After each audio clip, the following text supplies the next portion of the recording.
Hey guys, Horror Origins here, and today we're going to bring you something a little bit different. We're bringing you the first collaboration that we've had on the channel, and it's with a very talented YouTuber called Scared Kid Nancy. Please go check her channel out and give her a subscribe. We'll leave the link in the description below. We've also done a video on her channel as well, so be sure to check that one out while you're over there. I hope you enjoy the stories, and remember, don't have nightmares.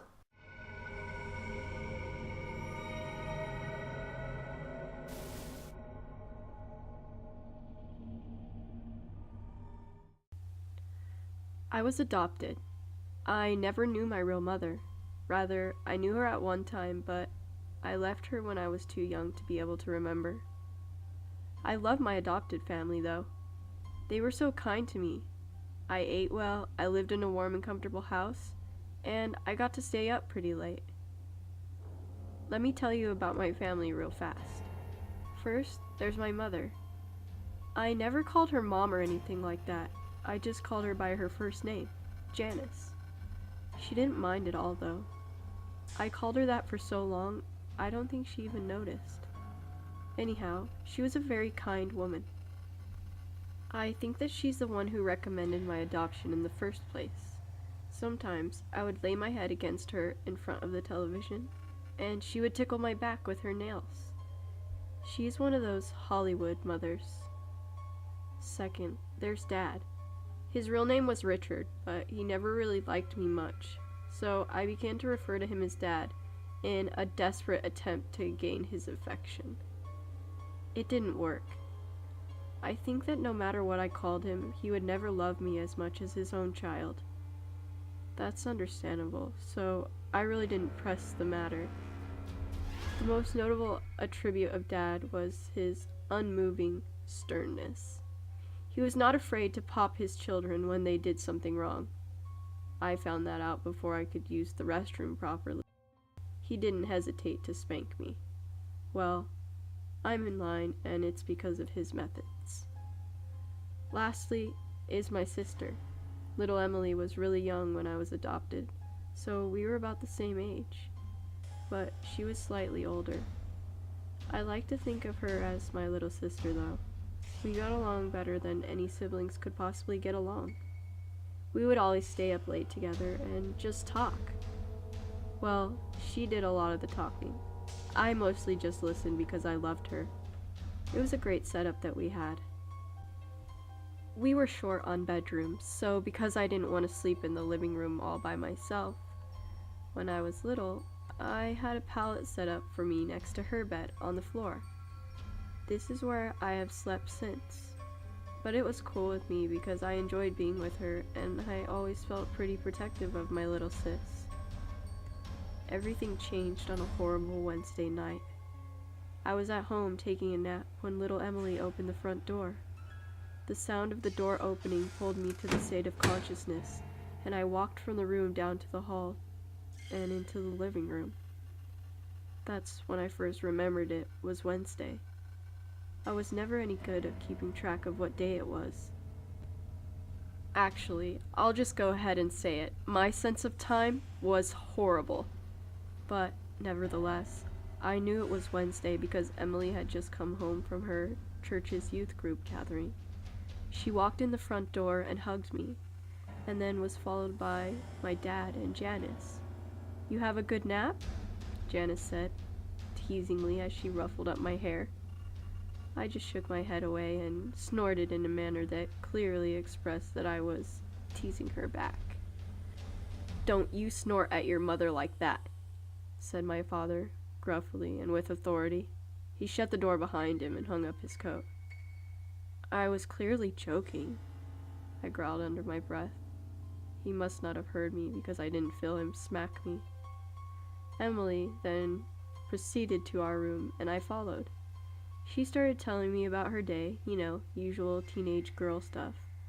But I listened so that she would feel better, and after her summaries, she suggested we watch TV. I obliged and jumped onto the couch as she was going for the remote. She rolled her eyes at my little brother-like immaturity and scooted me over and sat down. The TV turned on and we watched it together until the sun went down. Emily was the kind of girl that, instead of watching cartoons and soap operas, we would watch Discovery Channel, Animal Planet, and Natural Geographic. I like those too, so I didn't mind. Actually, those were the only channels that can really hold my attention. So, it got late and Janice walked up behind the sofas. "Emily, it's past your bedtime. Turn off the television, go to your room." "You too," she pointed at me. Emily turned off the program we were watching and grudgingly stood up. She started down the hallway to our room. As I followed, I couldn't shake the feeling that something wasn't right. We went into our room and Emily turned the light off. Just as she did, I caught a flash of movement out of the corner of my eye. It was from outside the window. But as soon as I redirected my line of sight to where the window was no longer in my peripheral vision, what it was that I thought I saw, well, it was gone. I still remained alert for my sister's sake. I laid there in the darkness with nothing but the thin ray of light from the street lamp outside to illuminate the room. It wasn't much. Time and time again, I could have sworn that I heard subtle sounds out of the window.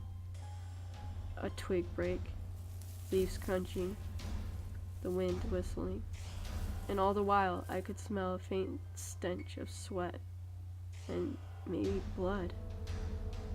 I kept my eyes open most of the night. The sounds outside subsided, and the smell, it left my nose. I began to feel at ease, and my eyelids started to close.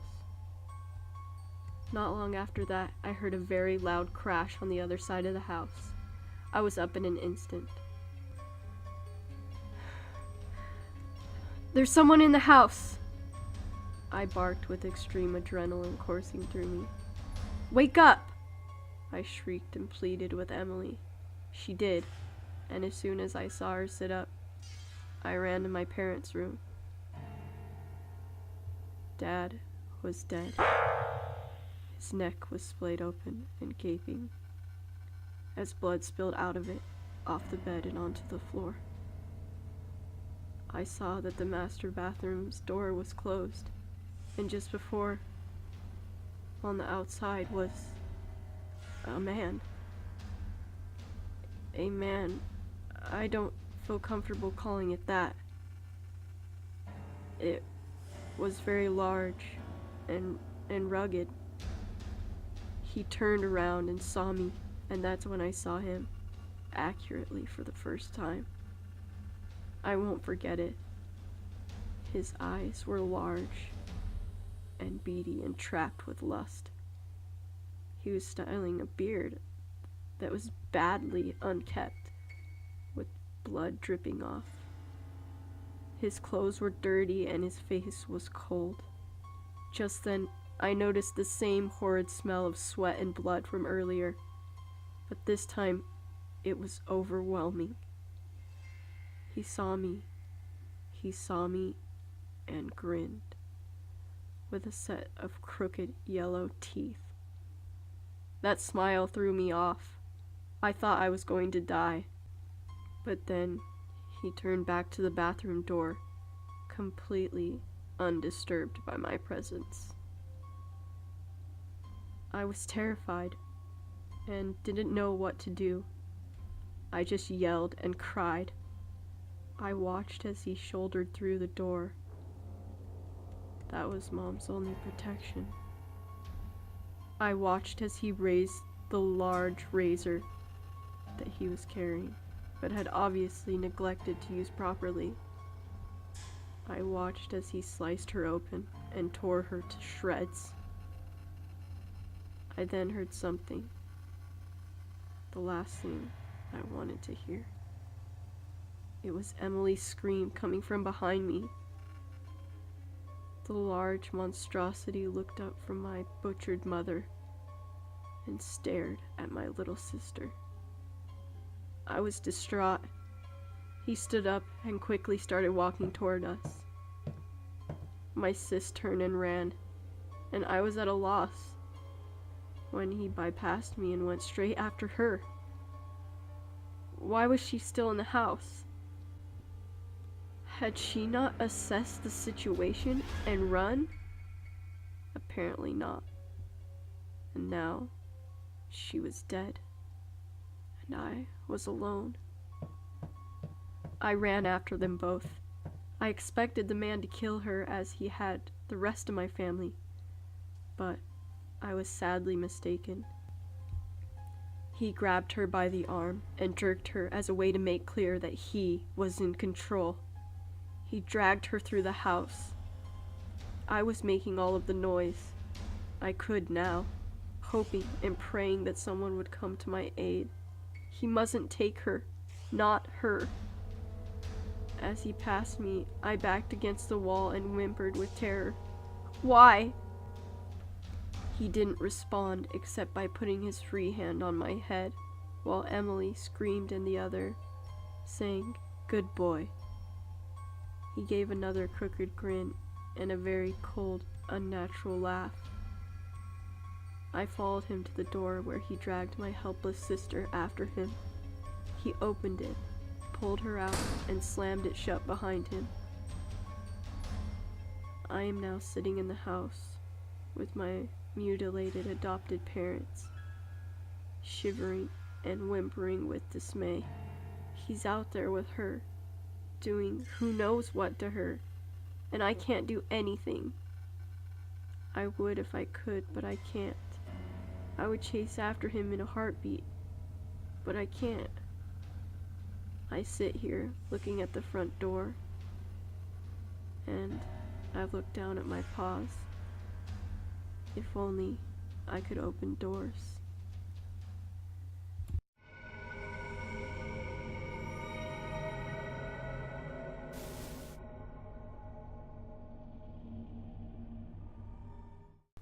It doesn't matter how many times I tell my babysitting story, because no one believes me. Listen, I've told the cops my story 3 times now. You can keep asking, but I'll keep saying the same thing. I know what I saw, and I'm not crazy. They were advertising for a babysitter on Craigslist. The post read, "Wanted, babysitter, 1 night only, parents need a date night desperately, $50, must like games." Well, I needed cash, and I like kids. I like games too. I figured it would be easy money for just 1 night, so I responded. Back and forth, the typical shit. "We're so happy you answered. When do you want me to come over? Here's our address." All that stuff was pretty straightforward. Nothing really jumped out at me. I should have realised they never mentioned who I'd be babysitting, right? So I pull up to the house, and it's a real shithole. One of those that it's in an okay neighbourhood and probably looked fine a long time ago, but it's really gross, and now their neighbours are pissed, because in between their alright houses is a total dump, but no one says anything about it. They had real weird decorations too. Next to the mailbox were these little bird things with stone eggs for bodies and old metal limbs sticking out, and pointy rusted beak heads bobbing on weak springs. It was real weird. I knocked on the door because they didn't have a doorbell. Right away it opened like someone was waiting for me. The guy that answered was old, like way older than what I expected. I mean, the ad read like a couple with a baby who hadn't been out in forever, and this guy couldn't have been a day under 70. He was kind of stooped over and bald, and skin sort of hanging off his face like it does with some older guys. His nose was all red, burst capillaries, most likely from too many years in the bottle. "Ah, you're here," he said excited, waving me in with a gnarled liver-spotted hand. Come in, come in." The inside of the house wasn't any better than the outside, by the way, probably worse. They had got that gritty down brown carpet that might have been orange at some point. Low yellow lighting, it stank. As I entered, I spotted a morbidly obese woman on one of those fuzzy couches from the 80s. She was younger than the guy, but still older than I expected, easily in her 40s.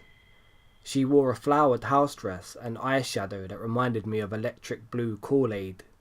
"Hi," I said, because what the fuck wouldn't have been appropriate. She didn't say anything. "We're so glad you made it," the old guy said, closing the door behind me. So glad. So glad. We really need this night out, don't we, dear?" She didn't say anything. "I'm at the right house," I said, slowing, not wanting to offend them, but needing to be sure, and also kind of hoping he'd say no. "Yes," he cried gleefully. "You're Danielle, right? The one I've been emailing with. Oh, you're doing us a big favour, you know that. A big favour indeed." I looked around. I didn't see a kid. Where's your... I drifted off, suddenly realising they never said much about their kid.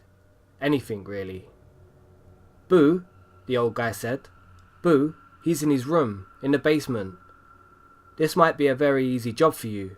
In fact, sometimes he stays down there all night. He'll only come up if he wants to play." He was doddering over to the closet. As he spoke, he pulled out a pair of shoes and started slipping them on.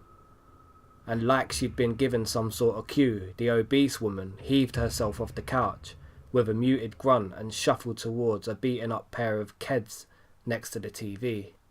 "He stays down there all night?" I said, and glanced around the place, feeling like the whole thing was happening very fast.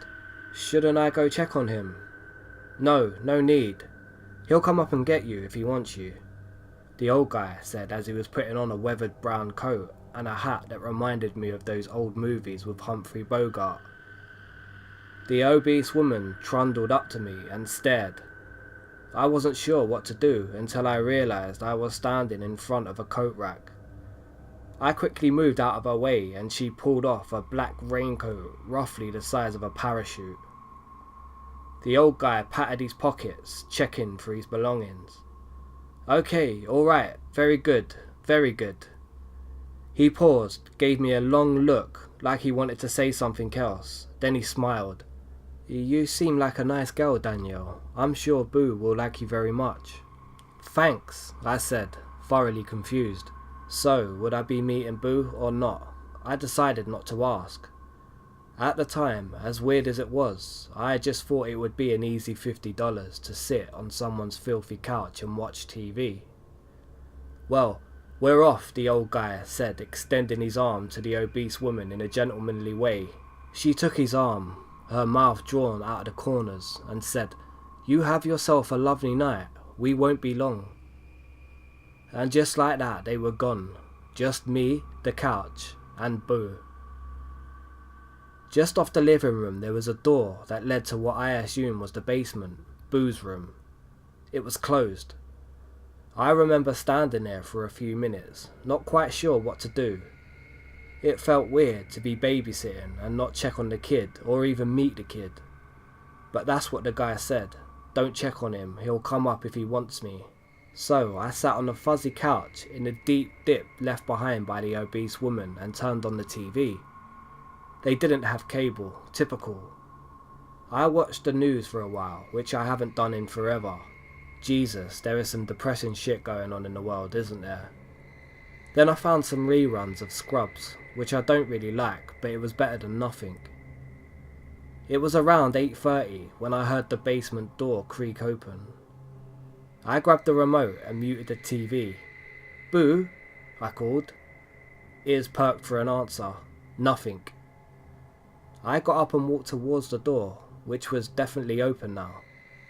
I looked down the stairs, but it was dark and I couldn't see anything. "Boo, I'm your babysitter, Danielle," I said, feeling kind of stupid, like I was talking to nobody. Maybe this whole thing was a prank, and there wasn't even a Boo. But then, who opened the door? I remember the ad, "Must like games." Maybe this was a game. The old guy had said Boo would only come upstairs if he wanted to play after all. "Boo, do you like games?" I called in the dark basement. "Your dad said you might like to play." I thought I heard something, kind of a laugh. Yeah, I know, I'm that dumb chick in a horror movie you scream at because she's doing exactly what she shouldn't. But you don't get it. I thought there was a kid down there. I started down the stairs feeling for a light switch or something. I could see there was a light on down there, somewhere, but it was pretty faint. "Okay, Boo, I'm coming down," I said. I knew something was wrong, only a few steps down. The wall I was feeling along felt rough, cool to the touch, like stone, but not normal concrete, like actual rocks. "Boo, can you turn on some lights for me?" I said, but my voice was weaker now. I heard the laugh again, but it didn't sound like a kid. I turned and started walking back up the stairs, suddenly very sure I didn't want to go down there and play games with Boo. But before I could get back up to the living room, the door slammed shut in my face. "What the fuck?" I cried. I turned the handle and it wouldn't move. The door wouldn't budge. I banged on it with both my fists. "Sorry, Danielle." I could hear that old guy on the other side. I was pretty sure the obese woman was leaning against the door. "I was hoping he wouldn't give you any trouble tonight, but I guess he wants to play." "Let me the fuck out of here," I shrieked. I kept trying to get out, but it was no use. She had that thing wedged shut. Sorry, he said again. "You seem like a nice girl, but Boo wants what he wants." Behind me somewhere in the basement, Boo laughed. I turned around, eyes scanning what I could see in the low light. At the bottom of the stairs, the floor was paved with big uneven stones. Some of them had moss at the edges. A pile of something gleamed from the corner in the flickering glow. It looked like bones.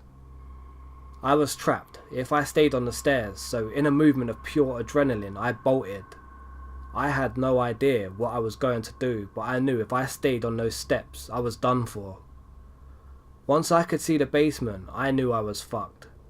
Now, here's the part where you guys stop believing me.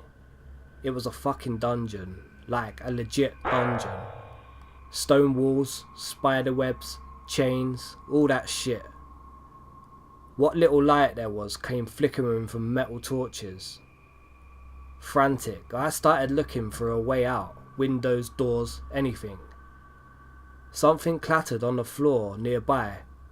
A broken human skull grinned up at me with shattered teeth.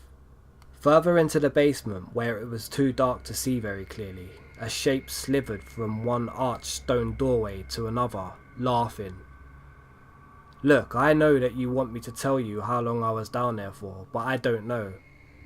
I ran like a rat in a cage through endless hallways trying to find a way out, but only really hiding until I heard Boo get closer. It could have been hours, it could have been days, it felt like forever. I finally saw my chance when the door at the top of the stairs creaked open. The old guy called down, "Game over, Boo." I used what little energy I had left and then bolted up those stairs, pushing over the old guy as I ran past him. He fell and yelled, and I think maybe there was a crack of a bone breaking, but I didn't care. I ran as fast as I could into the street, and I didn't stop until my legs fell from under me. I was out in the neighbourhood by then, and some guy jogging stopped me when he saw me. He dialed 911, and now I'm here. So that's it. That's my story. And yeah, I know when you went to that address I provided, there was no one there in the house.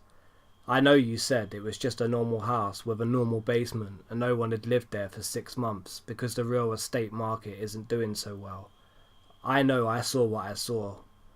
That old guy, that obese woman, the dungeon, and just a glimpse of Boo, just barely. Big muscled arms, black robes, and a head that looked like a snake. I'm glad it was only a glimpse, because I think if I looked for too long, I'd have gone crazy. And you know what? I think the only reason I'm still here, honestly, the only reason I'm still here talking to you right now, is because Boo likes to play with his food.